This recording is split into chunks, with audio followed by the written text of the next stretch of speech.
What's up, guys? Welcome back to another video over here on the Ultimate Dino Ninja channel, and we're doing What If Deku Was in SAO Part 3.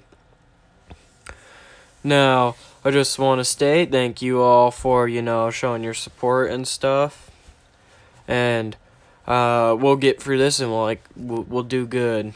I don't know. Do expect newer, different what ifs to come out. I got a few that are in the works. One of them that's coming out is another isekai similar to this one, but it's going to be a pain in the butt because I have to watch a lot of it, and I haven't started yet, but I heard the main character, or the main female, I guess would be the best way to say it, looks the same, or tons of characters look like her, one of the two. And apparently there's a tsundere in there too with brown hair. I don't know. It was recommended to a friend. I liked the base idea of it. And I accidentally watched a movie in the franchise, but I ain't going to tell you the name of it. But if you guys want to go find out the name of it, go check out in the link description down below. There's the Discord. Join it. You can DM me over there at Dino Ninja. Just something similar. Message me, tell me, and I'll tell you. How about that? And so, speaking of Discord, why don't I go shout out the people that joined the Discord in between the last video and this one? So I want to say thank you to Omri, Muffin, Keep Calm, and Vusroda on. That was a long name. Ginger Ninja, Skeleton Painter Cat, Neon Geen, Classic Unknown. Thank you all for joining the Discord. If you want your name to be shout out, or if you want to actually take me, or not take me, but message me or stuff, go ahead and go click the link down below. Once again, join the Discord. Also, go check out my gaming channel. This weekend there should be an upload on there, hopefully, if everything goes well, about the Dino games, a Minecraft event that I've been trying to upload, but it's been a pain in my neck, and I really want to get that channel to 1,000 so I can just stream it rather than having to upload it off my phone. But yeah, go check that out. And so, without a further ado, let's jump straight into this what if. Now, see, where we last left off, Izuku and Kirito had just lost everyone in the Midnight Cats Guild. Everyone died. There was no survivors. Izuku and Kirito were very distraught about this, of course. But they were able to slightly, to put it in the best way, pick themselves back up from where they had fallen. They were able to recover. It might not have been instantaneous, or quicker than how most of them would hope, but they did recover quicker than they did in the original anime. So, of course, Izuku and Kirito, all being relatively good now, were trying to find out more and more about Izuku's new skill. They ended up finding out that Izuku's new skill was a very, very rare skill, seeing how it wasn't mentioned anywhere. It was called Ares' Blessing. Of course, Izuku, being kind of buff when it comes to most things that require intelligence, knew that Ares was the Greek god of war. And it made sense seeing how his skill only activated in combat. But then again, Izuku didn't understand how Ares fits the entire picture. Ares was known for being more sporadic in his actions rather than being a concealed and hyper-intelligent force, which Izuku thought was kind of weird because he saw himself be, well, just simply enough, a more of a calm, collective thinking type rather than the I'm gonna school you type, to put it in the best way I could. But Izuku decided not to question it. It wasn't his place to question, even though it was his skill. So, only so much can be said what is and isn't his place to question. Izuku was pretty proud of his new skill, and even Kirito was excited by it. After they got the full scope of his qualities, they both were actually pretty happy that Izuku was able to obtain such an absurdly powerful skill. Even Kirito himself was able to understand the pure capacity of Izuku's skill, its usefulness, and its skill traits, all being quite simply immaculate, almost, like all-knowing, defiant in all of its actions. But this caused quite a stir in Izuku for the simplest fact that if he had such a strong skill, that means that there has to be other skills that are similar to his out there. Something that gives a person the level of power and capabilities Izuku has. Of course, they haven't found anyone that's like that, but doesn't mean it wasn't a possibility to end up like that. This caused Izuku to take in a cold breath. It was getting around Christmas, and even though they had put the past behind them, Izuku and Kirito had heard of an item that allows them to resurrect someone after death. Even though they didn't know if it was confirmed or not, the information was still something for them to go check out. They met up with an informant, which appeared to be a girl with yellow hair and red eyes. Then again, Izuku wasn't nearly as, centered around information gathering as Kirito was, so he really didn't know how to conversate easily about the situation. But he decided to chat with the girl.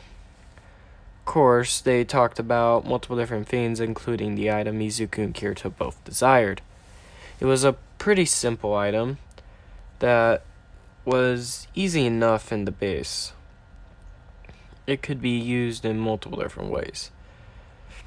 The informant gave him information saying that they knew the item wasn't particularly strong, and she even said that she didn't know if the item downright existed. But she had information about an evergreen.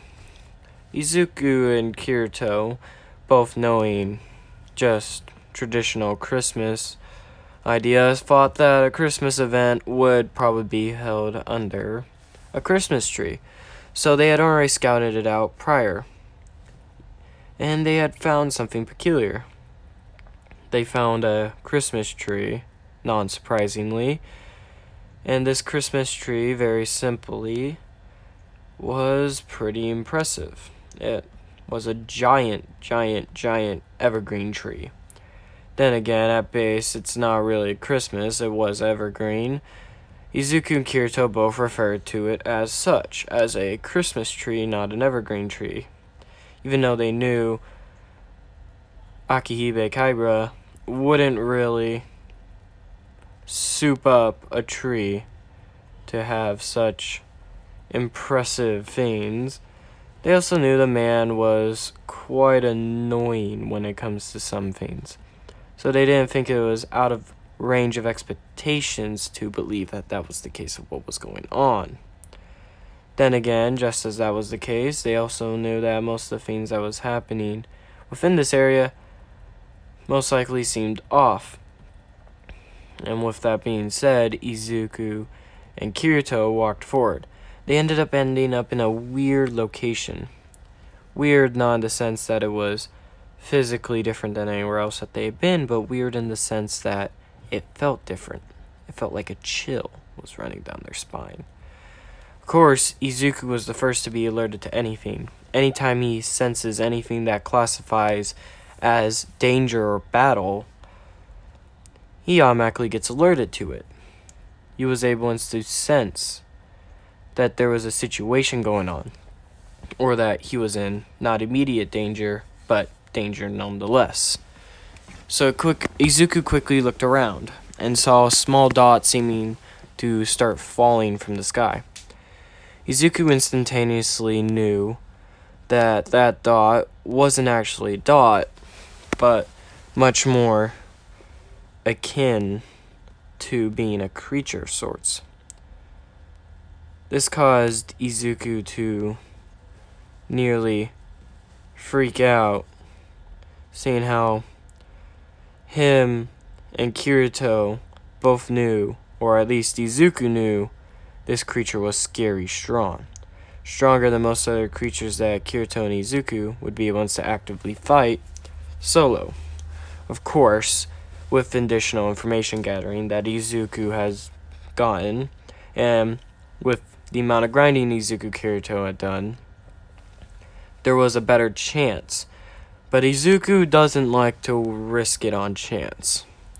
So he started to run viable solutions for the issue.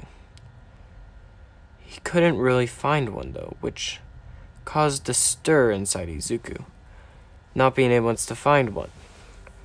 He really wished he had a skill that was akin to that, but he had a skill which gave him battle awareness, not what to do with that battle awareness, which caused Izuku a melancholy of multiple different feelings, but he sighed knowing that the situation at hand shouldn't take too long to deal with. Of course, before the battle even began, they ended up seeing someone that Kirito and Izuku recognized. It was an old friend of theirs, a friend that they hadn't spoken to in a long time, after meeting up with one of the times where they both were, venturing back when they were part of the Midnight Cats. The person they met was Klein, of course. Klein was shocked to see Izuku and stuff there. Izuku and Gain there. It was a very, uplifting event, because he had known Izuku and Kirito.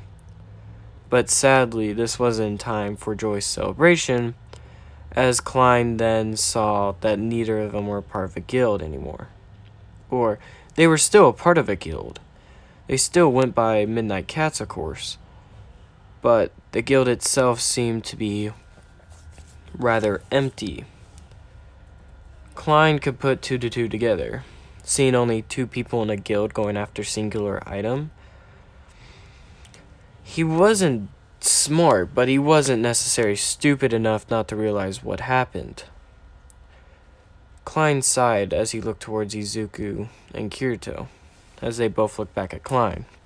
Izuku was the first to start off with the pleasantries, but Klein sighed as he raised his hand.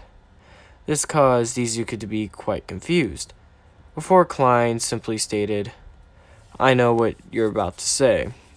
It's been a long time, but right now I'm guessing that your members are all gone, seeing how you guys are here in the first place.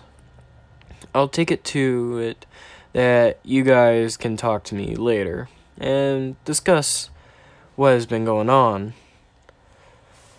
Maybe I can buy a drink. We can go have some fun, like the good old days."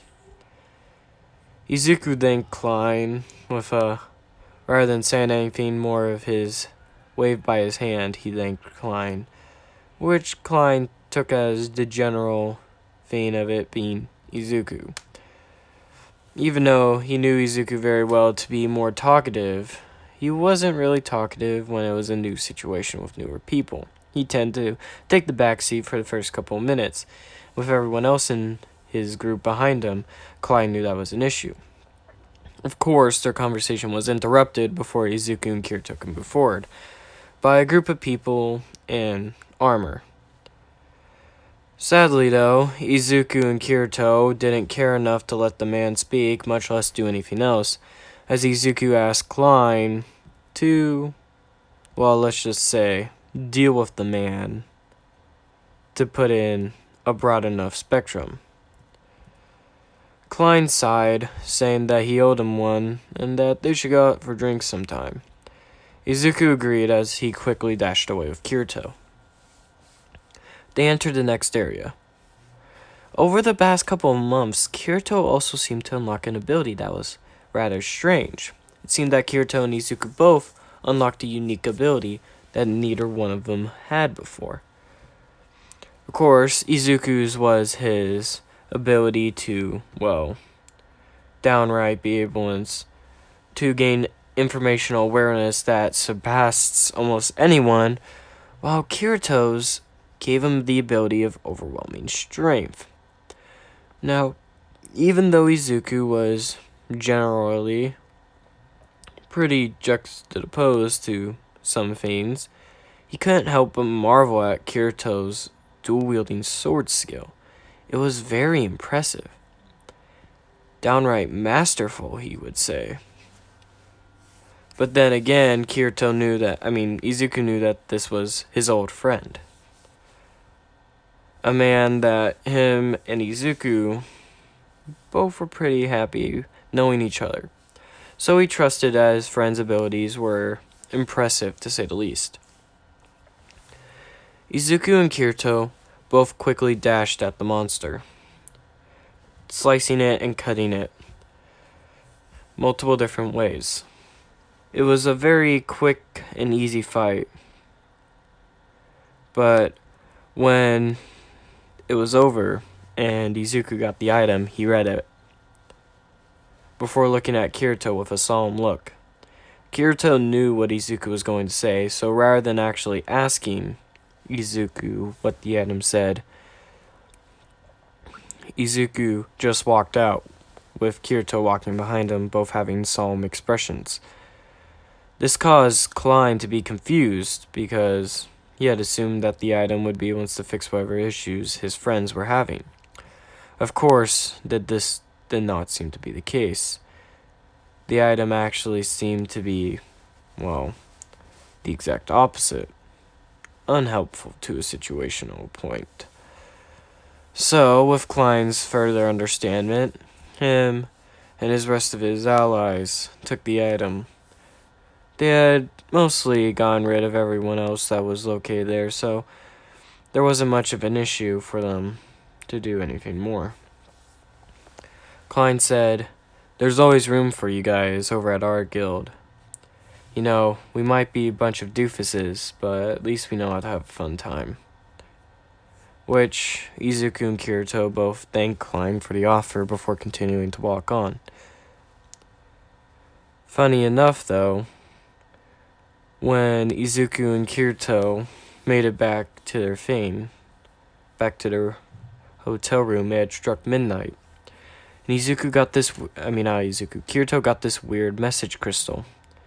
It was from a girl from the Midnight Cats, Sachi. It showed her thanking Kirito and wishing him Merry Christmas, and also stating that it was most likely that she had died by then, and that she had pre-recorded this and sent it out in hopes to, if she did die, to make him, well, happy about the situation and help him to understand that her actions that she decided to take were her own, and that he thanked him, and most likely Izuku, for having massive amounts of trust and faith into her, which caused even Izuku, who was in the background, to shed a light tear. Before she finally sent off, she said one simple thing to Kirito, that he should live not for the whims of others, but for his own ability to relax. She had stated how this was a wonderful world for her, and it allowed her to experience so many things, even meeting Kirito himself. This caused Kirito to start to tear up more, as he shed silent tears. As she then thanked both him and Izuku for being there to help her out, as the crystal faded and fell onto the table. Izuku put his hand on Kirito's shoulders, shedding a few silent tears himself, before him and Kirito both went to bed. And if you liked it, guys, hit the like button. And if you enjoyed this video, hit the subscribe button. And until next time, goodbye.